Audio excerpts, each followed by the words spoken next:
Welcome to this episode of the Inspirational Creatives Podcast, episode 283. Brought to you by the Inspirational Creatives app, which you can now find on your favourite smartphone app store.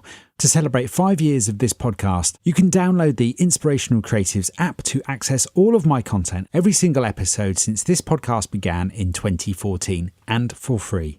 To take your live creativity and profession to the next level, connect directly with me and my content by searching for the Inspirational Creatives app on your favourite smartphone app store. Welcome to Inspirational Creatives. I'm your host, Rob Lawrence. Join me every Friday as I chat with successful artists, producers, and creative entrepreneurs who share powerful stories and strategies. They can help you to create the life that you want. Listen each week as these inspirational creatives show you how to take your creativity to the next level.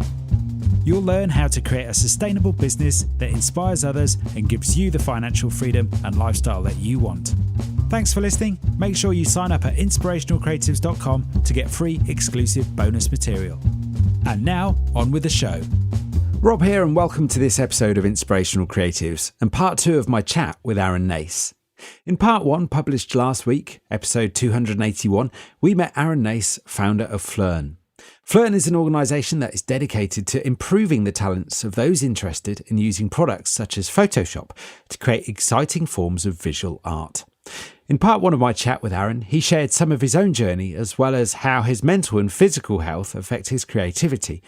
Aaron also kindly shared his story about the moment he decided to quit his job to do his own thing full time. And of course, that is now Phlearn. We also talked about some of the challenges and exciting benefits of running a creative organisation made up of creatives for creatives. And in today's episode, we go deeper again into all of the above. If you're interested in taking any of the Phlearn material for a test drive, their tutorials, the folks there have very kindly offered you a code, Inspirational20. That's Inspirational20. That will give you a 20% discount on a subscription to their tutorials, giving you full access to their material and knowledge. So that's Inspirational20, numerical 20 on Phlearn, Phlearn.com. So back to my chat with Aaron, where we left off from part 1. I was asking Aaron about the wealth of material and tutorials that they create, and whether or not he felt that this overwhelmed those that learn from Phlearn. Are you sure you don't overwhelm your audience with all this content? I don't think there's such a thing, to be honest. I really don't. I think that most people are, let's say we release a tutorial on retouching. So, how to retouch someone's skin to make them, maybe remove some blemishes.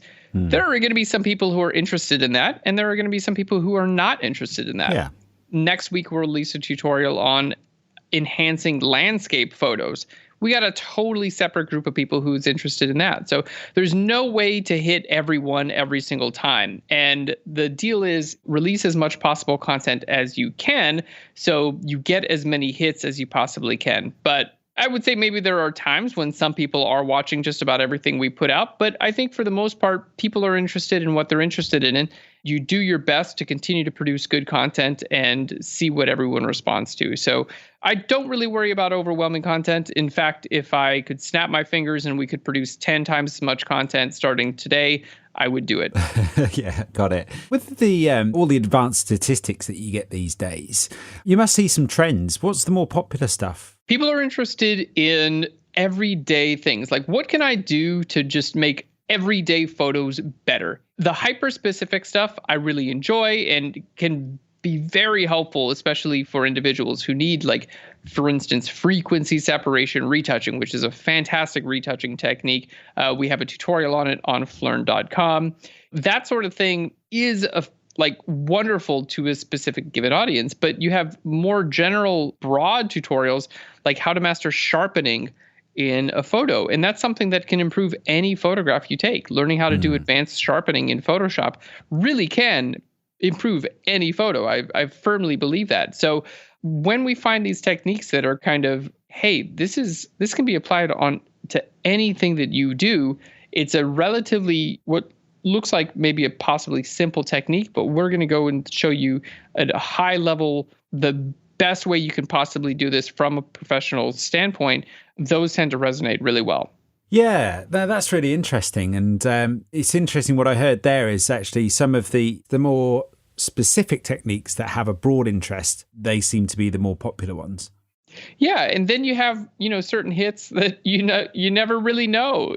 Again, it's been 10 years since we've started this. So, we'll release a tutorial that I think is going to perform extremely well. I think everyone's going to be super excited about it, and no one cares. Yeah, that happens. Yeah. And then sometimes we release something where I'm like, I don't know. I mean, I thought this was cool, but we'll see if anyone else bites. And it's one of the most popular things we release all year. So it can be difficult to understand what people are interested in doing. Of course, we do market research. We do a lot of analytics and data-driven decisions to guide what we produce, because we put a lot of energy into these tutorials, and we want to make our content resonate with our students. But at the end of the day, it can be really tough to know, what's going to perform well and what's not.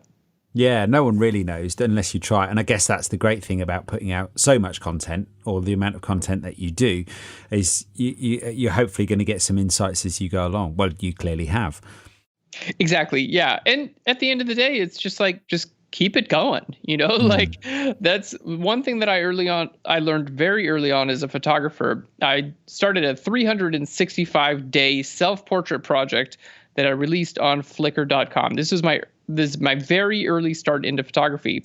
And the goal, again, was just to post the best possible photo I could every single day for a year.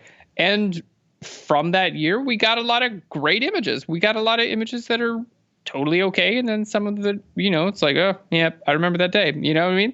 But at the end of the day, like, producing that much content kept me going. It kept me getting as creative as I possibly can, and it drove me to create better and better content on a daily basis. And it also helped everyone understand like what I was going through and follow along for the journey. It helped me build a community of people as well. So creating consistent quality content is, in my experience, the one thing that has kept us going over the years. It's never been about some like, oh yeah, we have this like crazy cool analytics platform, or like, yeah, we have this like super cool strategy, or like, you know what I mean? Like, it's never been, I think when I thought about business, it's like, oh yeah, you just get like the right deal going on, or like market something in the right way, or like, use this language or that and stuff like that. That's what I thought business was about. But at the end of the day, my current understanding of my business anyway is like, give people something of value. Keep providing as much value as you possibly can. I really feel like the more value you put out there, the more you're going to get back. And it's as simple as that. That's great. Talking of value and values, how did you arrive at the values within Phlearn? I mean, they sound, having spoken to you now for 20, 30 minutes or so already, I get a sense you'd have arrived at them quite intuitively. But tell me about some of those values and why they're important to you today in terms of how you approach the organization and keep things running smoothly. Well, I come from a background as a creative. I did have I was an employee, worked at a day job for a while. And I mean, I've worked at many, many jobs actually. And, now I have the pleasure and, the good fortune to have my own company. And my goal is to create a work environment that I want to work in every day. And, I also do my best to treat everyone like I want to be treated. I think it just comes down to that. Like, the people who work here, like, we're a team. Like, first of all, we're a small team of people, right? There's no hiding. Like, everyone knows each other's like middle names. Like, we're a tight knit team. And when anything happens in and around the office and in our lives, like, we all know about it. My parents are coming into town. They're going to stop by the office and everyone's going to hang out with my parents. Like, our CEO had a baby last year. Like, the baby's coming by the office, like, we're a team, and I hold myself to the same standard that I hold my employees to. So I want to be in a comfortable work environment, period. Whether it's just me or whether I'm working with 1,000 people, like, I want to be in a comfortable work environment because I spend a lot of time at work, and I want everyone I work with to also be at that same level of comfort. Like, I don't want our work environment, and that comes down to the physical environment, but that's also like a big part of that is company culture. I don't want this to be something where like people are dreading going to work on Monday. Like that sucks, like I've been there myself and I've felt that. And I felt that from friends and family as well, like people out there, and the whole like, oh, it's Monday, or like, oh, thank God it's Friday. I mean, you get like that every now and then, like you can't help it. But for the most part, it's like, I want where I work to be like, yeah, cool. I'm going to work again. I'm going to enjoy today. I'm not going to live in like a crazy stress out environment. I want my voice to be heard. I want be able to be myself in my business. I don't want, crazy surprises every day. I don't want to be too harshly like judged or critiqued, or I want to be able to be myself and be comfortable and, put in a good days of work and have it be appreciated. And I want to continue to grow and evolve with the company as the company grows and evolves. I think those are just basic human desires for me anyway. And I try to extend that to everyone I work with. Yeah, that's fascinating. And I really like that, what you're saying there. And it makes so much sense, particularly in this day where company culture and our work culture and the whole way we approach work is changing, and quite quickly too.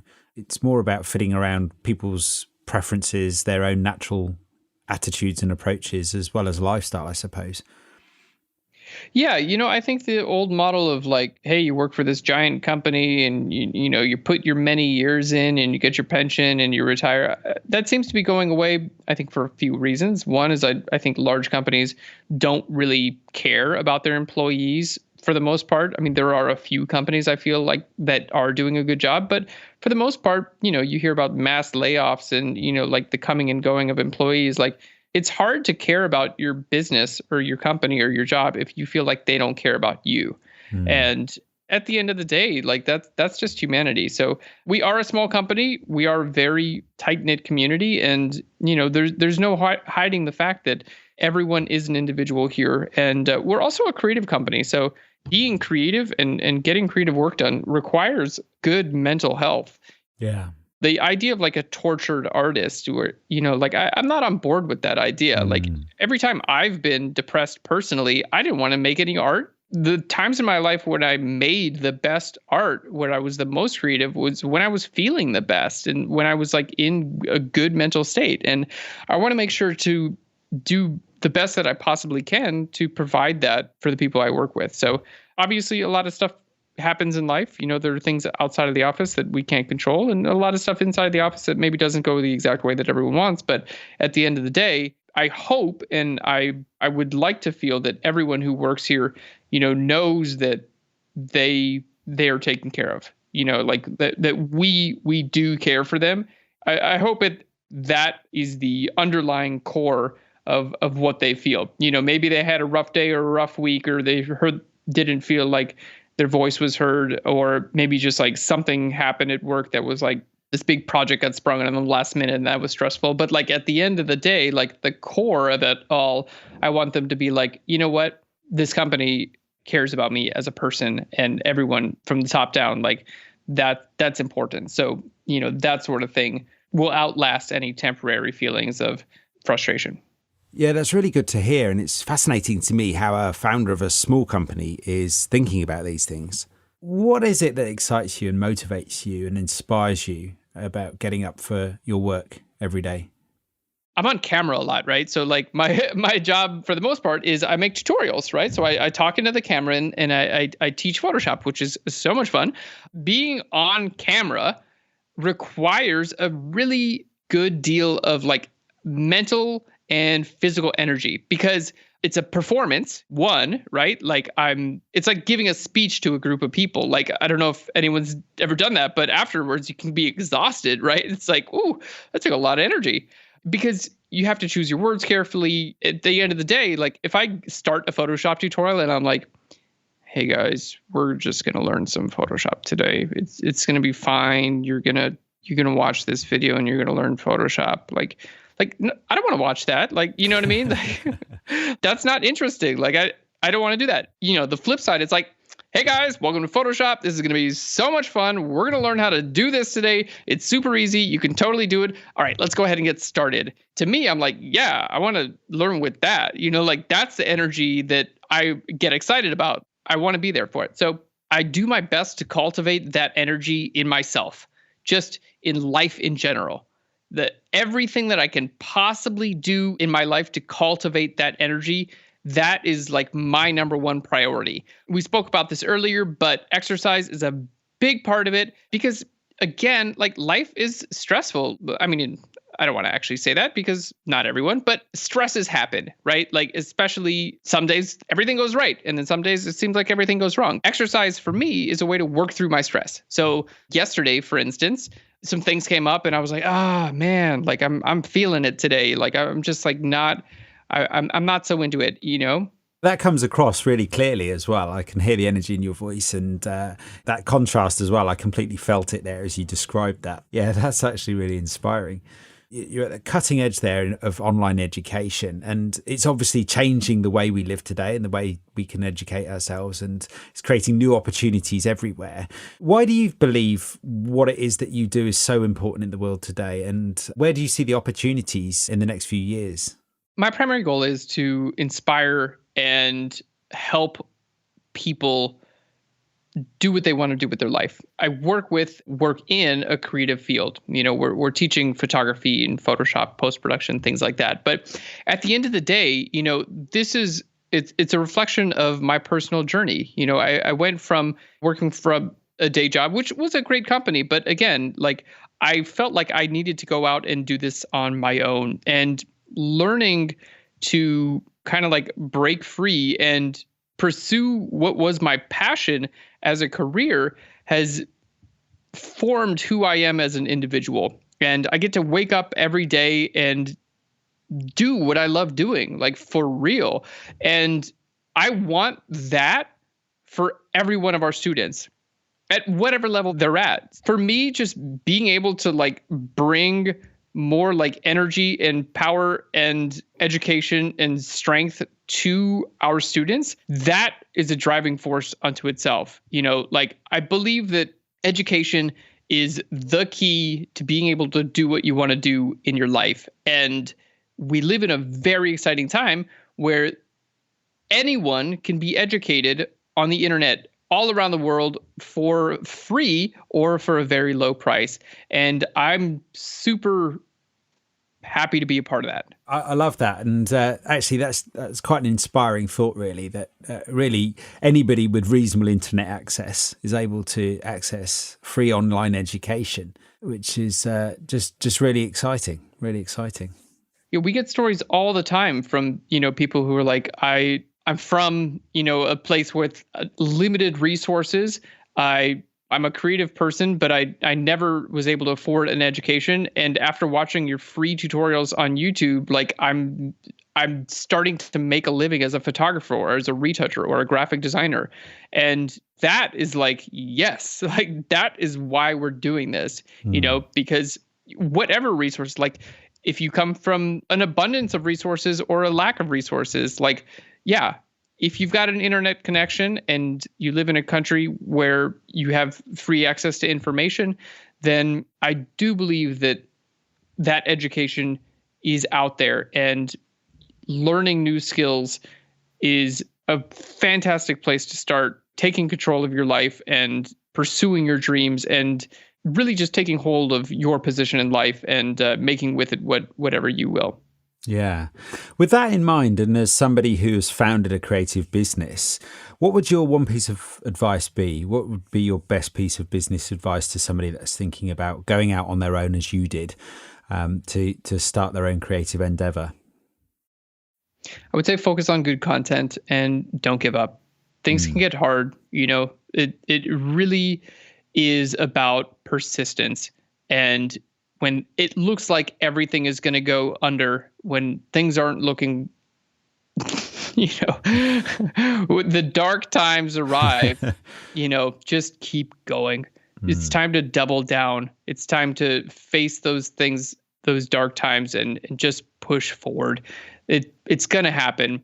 Years and years. You may experience years of absolute growth and not much hardship, and then you might come across a time in your personal life or the business life when everything seems like it's you know, it's going to fail. But do your best to push through those times. And also, I would say that, once you find your core values and the core of what you do as a business, if you find that it's not working as well or as quickly as you want, it might not be time to diversify. I think that a lot of people get into the idea of like, okay, our business does this. Like there's a restaurant kind of close to my house that was like a macaroni and cheese restaurant, and just watching this restaurant over the years, after a while, they put like ice cream up in the window. They're like, we're an ice cream shop now. And then they're like, we're a beef steak, like we have these like Italian beef sandwiches in Chicago. Like we're an Italian beef place now. And then, like we're this other place now. And watching this happen, I'm like reminded of what I've done over the last years. And it's like, okay, maybe this thing isn't working. It's like, okay, I'm this other thing now. And now I'm this other thing. Now I'm this other thing. But at the end of the day, had I just doubled down and said like, you know what, we're going to do this thing the best in the world. Like we're going to be the best in the world at this. That's more powerful than saying like, hey, we kind of do a bunch of things kind of okay. It's way better to be known for something than it is to be, just kind of like playing around in a bunch of different areas. I've fallen into that trap myself where maybe something wasn't working on and I'm like, okay, well, let's try this totally different idea. So now we're going to focus on this other crazy direction. But at the end of the day, the times when we've doubled down and said like, this is who we are. This is what we believe. This is why we started the company. And maybe it's not going as fast as we want, or maybe it's not growing as fast or whatever, but it's time to double down and make sure that we do our best to do what is our core offering. Let's do that the best we possibly can do. Also, business-wise, just, try not to spend more money than you make because you'll find yourself in a tough time. Yeah, got it. That's great advice, and I really appreciate you sharing that, Aaron. And I love that, what you were saying there about going deep rather than diversifying in some respects, doubling down on the thing you're really good at rather than trying to find something else, beefsteak or something else to sell. I've been dying to ask you about your own art because it really is quite unique, and I've really enjoyed having a look at it on the internet prior to our chat today. What do you feel has influenced the style? Because it's quite unique, isn't it, really? I mean, you've clearly, there's clearly a heavy sort of Photoshop influence there. And I love this way that you're blending real world photography and imagery with modern digital technology in that sense. But what would you say have been your influences? Because you had a background as, was it an automotive and like a furniture designer, and then you kind of got into this stuff? Yeah, that's right. Product designer. That's what yep, exactly. So, at the core of it, I think that I have a desire to create visually striking images. What is like, I want to look at something and just be like, oh, what's happening here? Like, I want to keep looking at this thing. Like, what is going on? Like, when I see something that just pulls me in and I can't stop looking at this, that to me is just a beautiful, beautiful feeling. And I work to recreate that feeling in my own art. So it comes in a lot of ways, and it's a little bit like chasing the tail of a dragon because it's not an easy thing to do. But at the end of the day, like the visual quality of my images, I want it to be like, I just want to keep looking at this thing. So that drives the visual side of things. And as far as the content of my imagery, that is just all based around like who I am and what I believe in and what I'm interested in. So I shoot all kinds of stuff. I think I'm best known for my conceptual work, but I shoot food photography. I shoot landscape photography. This past weekend, I had 2 photo shoots. One of them was with my friend Niall Bratcher, who's a personal trainer. We did like a very seriously politically inspired photo shoot. It's super intense. It'll probably be released on my Instagram by the time this podcast is out, with a very strong political message. And I'm so stoked about it. And then later that day, I did a photo shoot with my other friends, Alex and Tina, who are clowns. They're professional clowns and professional circus performers. And we built a giant paper airplane and made it look like they're flying through the sky in a giant paper airplane. And they're just like, like one person is covering the other person's eyes, and like they're just doing crazy stuff because that's who they are. And I love these people and I love who they are, and I want to tell their stories. So at the end of the day, my artwork comes with the reflection of everything that I'm interested in my life. And if I can create something visually striking that tells a story and hopefully creates a message and tries to make the world a little bit of a better place, I think I've done a good job. That's awesome. Have you got an all-time favorite? One piece that you feel defines you? Oh, man. Yeah, I think that there have been many pieces that have defined me throughout the process. But I would say one of the pieces that comes to mind is called, oh man, there are so many. One of them is called Baxter. This was a photograph that I took.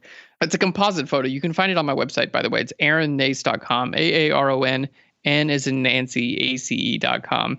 I actually built a stuffed animal for this. He's about 3 foot tall in real life. And then I, using the magic of Photoshop, made him about 15 feet tall in the final image. So he is playing hide and go seek with a young boy. And this is nighttime. It's actually twilight. So the lighting is beautiful. It's shot in a back Chicago alley. There's a lot going on in this photo, but basically in the foreground, you have a young boy with a flashlight searching for God knows what. And in the background, you see this giant creature holding on, playing a little bit of a game of hide and seek behind a garage. But the giant creature looks fun and is fluffy. He's a little bit of pudgy and he's got a chipped tooth and he looks like a fun guy. It's not a scary photo. It's a cute photo. And there was so much that went into this, from building the story. I actually physically wrote a story and then pulled this still as a part from the story. I designed and built the character, pulled all the photography together and the post-production and created, in my opinion, a beautiful photograph.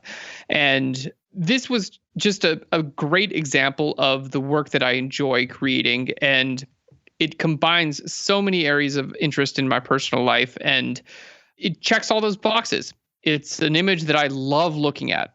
I love looking at it. Beautiful in my personal experience. It tells a story. And when I look at it, I want more. I want to know what's going on here. And my stories in my head start to spin up. There's something going on here, and I want to know more about this story. And when I feel like I have that quality in my work, that storytelling ability, when you can look at something and it starts the wheels in your head going, I feel like it's going to be doing the same thing with other people as well. Did you see that piece of work, by the way? I have seen that image and I love it. And I completely agree with you. I didn't recognize the cuddly monster until a few moments in, actually. And that caught me by surprise. And it is definitely one of those images that draws you in and you start asking in your own mind, what's the story going on here? In fact, I decided to use that image for the show notes for this episode. Yeah, it's on my Instagram, by the way. It's a couple of weeks back. It's kind of near a picture of me and my CEO, Seth, eating bananas. Yeah. But yeah, that's, it's that type of work that I very much enjoy, and that quality of work that I try to bring to all my endeavors.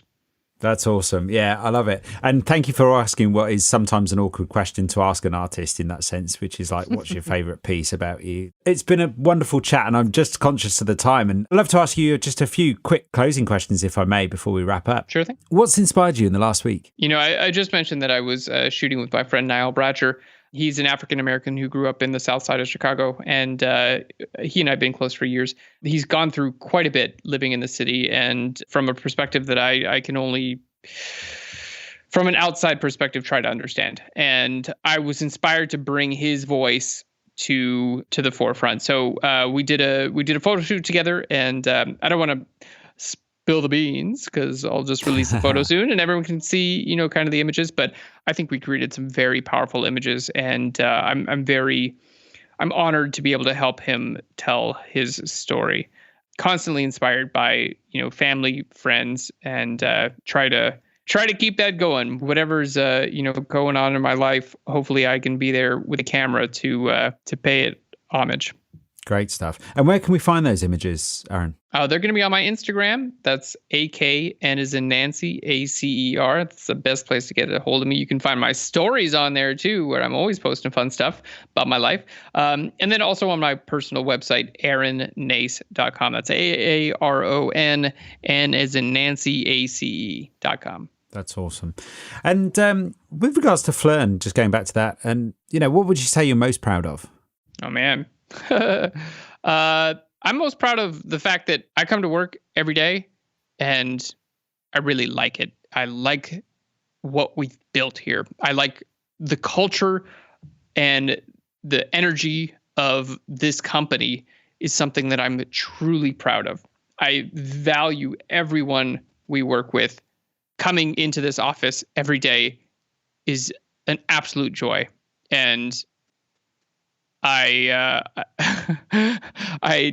can't take all the credit, because it's everyone who works here makes that happen to an equal degree. And I'm just super happy to have this in my life. That's awesome. Another question I'd love to ask you, which is very closely related, is what are you grateful for today? Ooh, I'm grateful for my awesome wife, Katie. She always inspires and pushes me to be the best person that I can possibly be. And she's taught me a lot about love, and I really appreciate that. I'm also very grateful for my dog, Koa, who's the fluffiest guy in the world. He's the absolute best. I love him so much. And I'm very grateful to be where I am in my life today. My birthday coming up here. I'm going to be 36 or maybe 37. I've lost count a little bit. I really feel like this is one of the best times in my life, and I'm so grateful to be able to feel that way at this time. And I hope that continues forever. That's amazing. Well, here's to Katie and Koa, and happy birthday in advance. Thank you. Finally, what's next for you and Phlearn? What are you working on right now? We're doing a lot of really fun stuff. We are obviously constantly producing content. We are producing Photoshop tutorials, Lightroom tutorials. I am teaching at Adobe Max and as well as Adobe Live, Photoshop for the iPad, which comes out relatively soon. And we're also going to be working to produce more photography tutorials and bringing in awesome artists from around the world to teach on our platform. So much fun, so exciting. I really love being able to find individuals who are creating work that says something and doing something inspiring and sharing their message with our platform. That's great. That's really great. So folks can find out more about you at aaronnace.com. Is that right? Yep. Aaron-nace.com. Is that right? Yeah, you can do hyphen or no hyphen. I got both of them. Awesome. And also Phlearn.com. Yeah, and then check out my Instagram, AKNACER. You can see stuff from my life. Aaron, thank you so much for a really inspiring conversation today. Thank you. This was great. Thanks for listening. Nothing beats the stories and advice of an expert to help you raise your creative game. I would love to know what you thought about today's episode, so don't forget to subscribe in iTunes, where you can rate and review the show. If you like this episode, I invite you to share it on Facebook or Twitter with the one person you know who will benefit from the wisdom shared here today. You can find the show notes on inspirationalcreatives.com/podcast. If you have a burning question or a great idea for a guest, head on over to inspirationalcreatives.com/contact, where you can connect with me there.